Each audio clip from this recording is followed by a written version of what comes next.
हाय दोस्तों, स्वागत है आपका पैशन कंपटीशन में। सीटेट के प्रीवियस ईयर पेपर के सीरीज में हम लोग डिस्कस कर रहे हैं 4 जनवरी 2022 के हुए ईवीएस के पेपर को। तो आइए बिना देर के हुए स्टार्ट करते हैं। क्वेश्चन नंबर 76 है, निम्नलिखित में से कौन प्राथमिक स्तर पर पर्यावरण अध्ययन की बाल केंद्रित प्रवृत्ति को इंगित करता है। ए है, स्कूल में विद्यार्थियों के जीवन को स्कूल के बाहर उनके जीवन से जोड़ा जाना चाहिए। तो ये सही है। एनसीएफ 2005 भी इसकी बात करता है कि बच्चों का स्कूली ज्ञान को उनके दैनिक जीवन से संबंधित ज्ञान से क्या करना चाहिए, जोड़कर दिया जाना चाहिए। बी है, रटने को हतोत्साहित करना चाहिए। तो ये भी सही है। एनसीएफ भी क्या कहता है कि रटने को हतोत्साहित करना चाहिए तथा मीनिंगफुल लर्निंग पर विशेष बल देना चाहिए, यानी कि अर्थपूर्ण अधिगम पर बल देना चाहिए। तीसरा है, सीखने के लिए किताबी शिक्षा से प्रस्थान। प्रस्थान का मतलब दूर, ठीक है, यानी कि बच्चों को केवल किताबी कीड़ा न बनाएं बल्कि उन्हें अदर एक्टिविटी कराकर भी शिक्षा दें, खेल के माध्यम से, चाहे कल्चरल एक्टिविटी करवा कर, ठीक है। तो ये भी सही है। चौथा है, स्कूल घर और समुदाय के बीच स्पष्ट सीमाएं निर्धारित करें। तो जी नहीं, यही गलत है कि स्कूल घर और समुदाय के बीच स्पष्ट सीमाएं न हो, ठीक है। आइए, तो इसका सही जवाब क्या हो जाएगा, ए, बी और सी। कौन सा, ए, बी, सी आपका सही जवाब हो जाएगा, ऑप्शन नंबर 3। आइए क्वेश्चन नंबर 77 देखते हैं। निम्नलिखित में से कौन सा प्राथमिक स्तर पर पर्यावरण अध्ययन के उद्देश्य हो सकते हैं। ए है, विद्यार्थियों को अपने स्वयं के सीखने पर चिंतन करने के लिए प्रोत्साहित करना चाहिए। तो ये सही बात है। विद्यार्थी जब खुद ही क्या करेगा, सीखते हुए चिंतन करेगा, सोचेगा, समझेगा, तो इससे उसका क्या होगा, कॉग्निटिव डेवलपमेंट होगा, संज्ञानात्मक विकास होगा। बी है, नए ज्ञान को उत्पन्न करने के लिए स्थान, समय और स्वतंत्रता देकर विद्यार्थियों को आकर्षित करना। तो ये भी सही है। सी है, विद्यार्थियों को सीखने में प्रतिभागियों के रूप में व्यवहार करना, ज्ञान के एक निश्चित निकाय के प्राप्तकर्ता के रूप में नहीं। तो ये भी सही है। चौथा है, निर्धारित पाठ्य पुस्तकों को सीखने के लिए संसाधनों का एकमात्र आधार बनाना।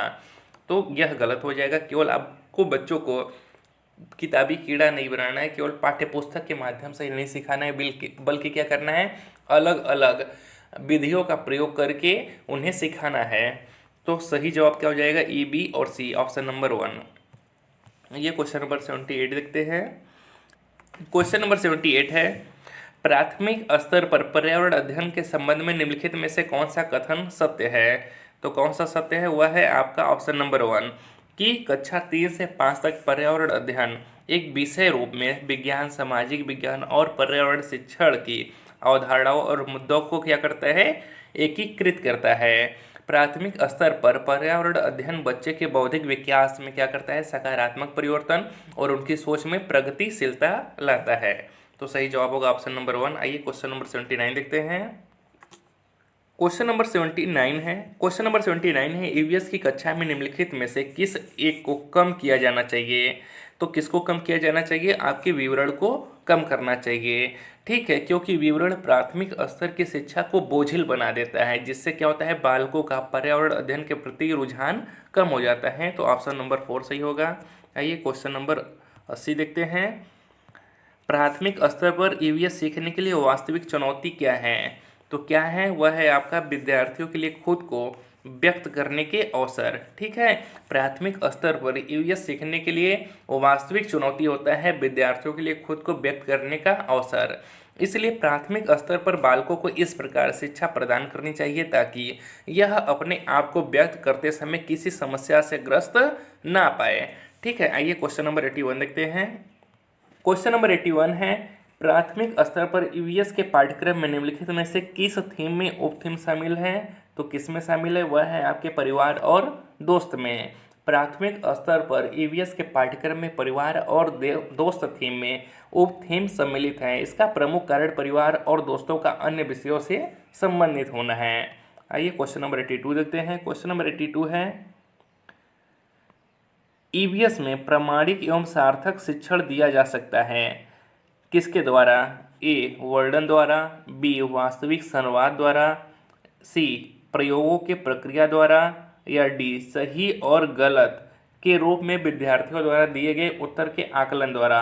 तो किसके द्वारा दिया जा सकता है ईवीएस में सार्थक शिक्षण, तो वह है आपके वर्णन द्वारा भी दिया जा सकता है, वास्तविक संवाद द्वारा भी और प्रयोगों के प्रक्रिया द्वारा भी, किंतु सही और गलत के रूप में विद्यार्थियों द्वारा दिए गए उत्तर के आकलन द्वारा नहीं दिया जा सकता। ठीक है, बच्चों को समझाना है, न केवल सही और गलत का केवल पहचान करा देना है।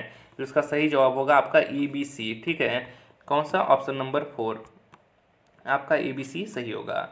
आइए क्वेश्चन नंबर 83 देखते हैं। क्वेश्चन नंबर 83 है कि यात्रा थीम के मुद्दे केवल विद्यार्थियों के लिए सार्थक हो जाते हैं यदि, कब सार्थक हो जाते हैं? यदि मुद्दों के आसपास बहस आयोजित की जाती है। यात्रा थीम के मुद्दे केवल विद्यार्थियों के लिए सार्थक हो जाते हैं कब? यदि मुद्दों के आसपास बहस आयोजित की जाती है। ऐसा करने से विद्यार्थी विभिन्न अपरिचित मुद्दों से क्या होते हैं? अवगत हो जाते हैं, जो उनके ज्ञान में क्या करता है? वृद्धि करता है। आइए क्वेश्चन नंबर 84 देखते हैं। क्वेश्चन नंबर 84 है कि ईवीएस पाठ्य पुस्तकों के अलावा ईवीएस सीखने के लिए निम्नलिखित में से कौन सा एक अच्छा संसाधन हो सकता है? कौन सा अच्छा संसाधन हो सकता है? वह है आपका क्षेत्र भ्रमण। ठीक है, क्षेत्र भ्रमण करने से बालक विभिन्न मुद्दों से परिचित होता है तथा क्या होता है कि इसे ईवीएस विषय के अध्ययन के लिए यह बहुत आवश्यक माना भी जाता है। आइए क्वेश्चन नंबर 85 देखते हैं। क्वेश्चन नंबर 85 है कि जल थीम से संबंधित सामाजिक सांस्कृतिक मुद्दों को प्रभावी ढंग से सीखा जा सकता है।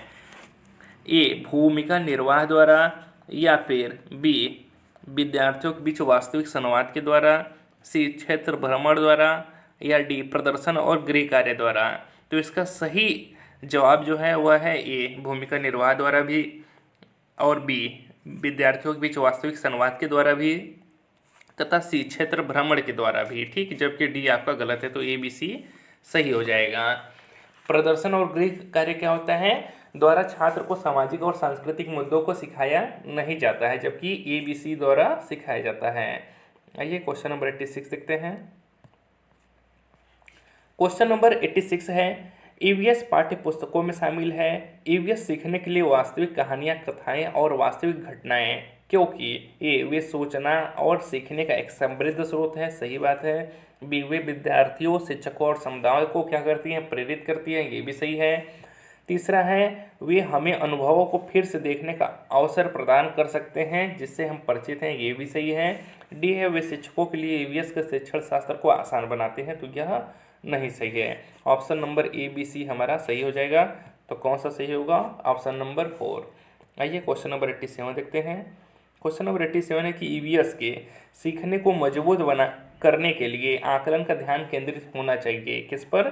सीखने के लिए। ठीक है, ईवीएस को सीखने के लिए अर्थात इसे प्रभावी ढंग से समझने के लिए सीखने के प्रति ध्यान केंद्रित करना आवश्यक माना जाता है। ठीक है, तो सीखने के दौरान क्या होना चाहिए? ध्यान केंद्रित होना आवश्यक होता है। आइए क्वेश्चन नंबर 88 देखते हैं। राजा एक ईवीएस शिक्षक एक आकलन उपकरण का उपयोग करता है जो विद्यार्थियों के काम के लिखित से मौखिक से दृश्य तक सभी घटकों में उपलब्धि मानदंड को स्पष्ट रूप से इंगित करता है। शिक्षक उपयोग कर रहा है, किसका उपयोग कर रहा है? वह रूब्रिक्स का उपयोग कर रहा है। ठीक है, राजा क्या कर रहा है? एक ईवीएस शिक्षक आकलन के लिए रूब्रिक्स का उपयोग करता है जो विद्यार्थियों के काम के लिखित से मौखिक से दृश्य तक सभी घटकों में उपलब्धि मानदंड को स्पष्ट रूप से इंगित करता है। रूब्रिक में क्या होता है? रूब्रिक में एक रेटिंग स्केल होता है जो असाइनमेंट के लिए छात्र के स्तर को पहचानने के लिए बिंदु मान या मानक प्रदर्शन स्तर का प्रयोग करता है। आइए क्वेश्चन नंबर 89 देखते हैं। क्वेश्चन नंबर 89 है कि ईवीएस में आत्म आकलन किस लिए होता है? ए है सीखने के लिए आकलन, सही बात है। बी है सीखने के बारे में सीखना, ये भी सही है। सी है उपलब्धियों और सीखने के परिणाम के निर्णय के बारे में सीखना, ये भी सही है। डी है सीखने का आकलन, तो यही हमारा गलत है, यानी कि ऑप्शन नंबर 1 सही है। सीखने के लिए आकलन, सीखने के बारे में सीखना तथा उपलब्धियों और सीखने के परिणाम के निर्णय के बारे में सीखना, यह ईवीएस में आत्म आकलन है। आत्म आकलन से विद्यार्थी शिक्षा में अपनी मजबूती तथा कमजोरी से परिचित होता है जो उनकी भविष्य की शिक्षा के लिए आवश्यक होता है। आइए क्वेश्चन नंबर 90 देखते हैं और इस वीडियो का लास्ट प्रश्न है। अगर वीडियो अच्छा लग रहा हो तो वीडियो को लाइक और चैनल को सब्सक्राइब करिएगा दोस्तों। क्वेश्चन नंबर 90 है कि ईवीएस का सीखना आधारित है।